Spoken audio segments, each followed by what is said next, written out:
අපේ හිතේ තිබුණු හීනයක් හැබෑ කර ගැනීමේ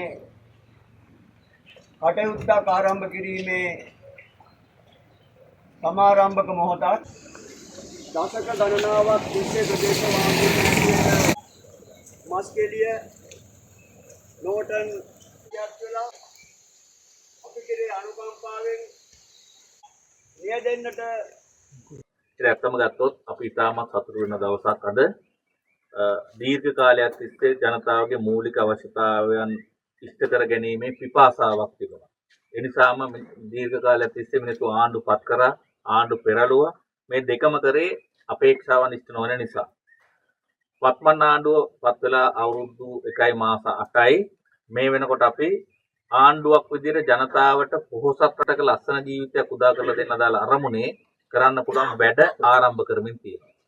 අද දවස් තුලත් මම මේ වගේ සංවර්ධන ව්‍යාපෘති 3ක් ආරම්භ කරලා තමයි මේ එන්නේ. ඒ වගේමයි මේ ප්‍රදේශයේ මේ වෙනකොට කිලෝමීටර 16ක් කාපට් අතුරා පාරවල් සම්පූර්ණ කරන වැඩ කටයුතු පටන් ගන්න තියෙනවා මේ වෙනකොට. තවත් ගොඩක් ප්‍රමාණයක් පටන් ගන්න තියෙනවා. මේ අවට ප්‍රදේශය ඇතුළත කිලෝමීටර 97කට ආසන්න ප්‍රමාණයකට මුදල් ප්‍රතිපාදන වෙන් වෙලා තියෙනවා. මේ ප්‍රදේශ සංවර්ධනය කරන්න. පාරවල් විතරයි. විශේෂයෙන්ම ගත්තොත් ආර්.ඩී.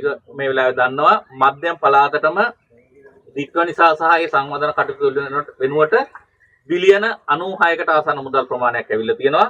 ඒ බිලියන 96ට ආසන්න මුදල් ප්‍රමාණය බිලියන 60කට වැඩි මුදල් ප්‍රමාණයක් නෝර්ලි දිස්ත්‍රික්කයට ඇවිල්ලා තියෙනවා. ඒ නිසා ඔබ මෙතෙක්කල් බලාගෙන හිටපු ප්‍රාර්ථනා කරපු සිහිනය සැබෑ කරන සංවර්ධන ව්‍යාපෘති වේගෙන් ගමට එමින් තියෙනවා. බාධා නැතුව නෙමෙයි. අපිට දිට්වාව බාධාවක් ආවා අපි ඒකෙන් ක්‍රමානුකූලව නැගිට්ටා. ඒ වගේමයි දැන් මේ වෙලාවෙත් අපිට බාධාවක් තියෙන මේ සංවර්ධන ව්‍යාපෘති පටන් ගත්තට මේව සම්පූර්ණ නිමා කරන්න නම් අපිට ජාත්‍යන්තර මේ ලෝක අර්බුදය ඇතුලේ තියෙන ප්‍රශ්න බලපාන. මේ වෙලාවේ අපි දන්නවා ඇමරිකාවත් ඉරානයත් යුද්ධයක පැටලලා ඉන්නවා. මේ යුද්ධ නිසා අපිට ස්වභාවධර්මයේ අභියෝග ජාත්‍යන්තර අභියෝගාවත් ආර්ථිකය මනා ලෙස කළමනාකරණය කරගනිමින් මිනිස්සු ප්‍රාර්ථනා කරපු ලෝකය හදන්න අපි කටයුතු කරමින් ඉන්නවා. ඒ නිසා ඔබ අපේක්ෂා නැවත දල්වා ගන්න. ඔබගේ අපේක්ෂා අනිවාර්යෙන් ඉෂ්ට කරන්න මේ ආණ්ඩුව නිල කාල සීමාව බැඳලා ඉන්නේ.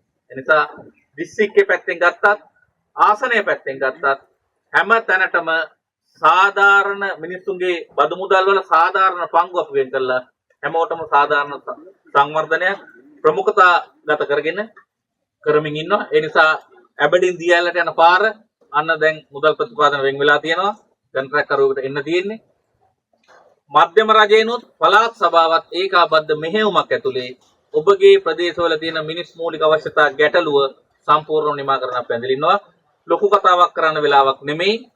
තවත් වැඩ රාජකාරී බොහෝමයකට යන දැන්ටත් පැයකට වඩා පරක්කු වෙලා තියෙන වෙලාවක අපි ඔක්කොම එකතු වෙලා මේ ආණ්ඩුවත් ජනතාවත් නිලධාරීන් කියන්නේ කණ්ඩායම් තුනක් නෙමෙයි.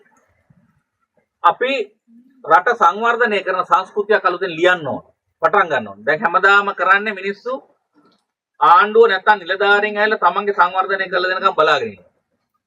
බාරට පොඩි ගහක් වටනොත් ඒක රජයෙන් කරනකම් බලන් ඉන්නවා. ආණ්ඩුවෙන් කරනකම් බලන් ඉන්නවා.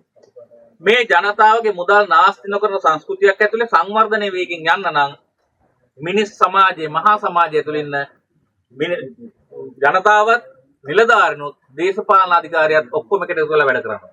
ඒක නිසා මේක අරයා කරනකම් මෙයා කරනකම් නෙමෙයි අපි ඔක්කොම එකතු වෙලා මෙහෙයවගෙන සංවිධානය වෙලා රට වෙනුවෙන් වැඩ කරන මහා සංස්කෘතියක් ආරම්භ කරොත් අපිට මේ අවුරුදු 5-10 ඇතුළත අපි බලාපොරොත්තු වෙන ඔක්කොම මූලික ප්‍රශ්න විසඳ ගන්න පුළුවන්. ඒ නිසා මම ආරාධනා කරනවා විශේෂයෙන්ම අපේ හාමුදුරනේ ඔබ වහන්සේලා මූලික වෙලා මේ ගමේ ඉන්න ජව සම්පන්න තරුණ ප්‍රජාව සියලු දෙනා මූලික වෙලා නිලධාරීන් සමග සම්බන්ධ වෙලා දේශපාලන අධිකාරියත් සම්බන්ධ වෙලා කමිටු හදාගෙන සංවිධාන හදාගෙන මේ පාරවල් වල තියෙන අඩුපාඩු මේ ප්‍රදේශයේ තියෙන අඩුපාඩු ආණ්ඩුවත් එක්ක සම්බන්ධ වෙමින් ඒවා විසඳා ගැනීම සඳහා එක් අරමුණක වැඩ කිරීම සඳහා දායක වෙන්න කියන ඉල්ලීමක් කරන ගමන් කඩාකප්පල්කාරයින් ඉඳී විවේචන කරන අය ඉඳී ඒව ඉතින් සාමාන්‍ය ස්වභාවයක්.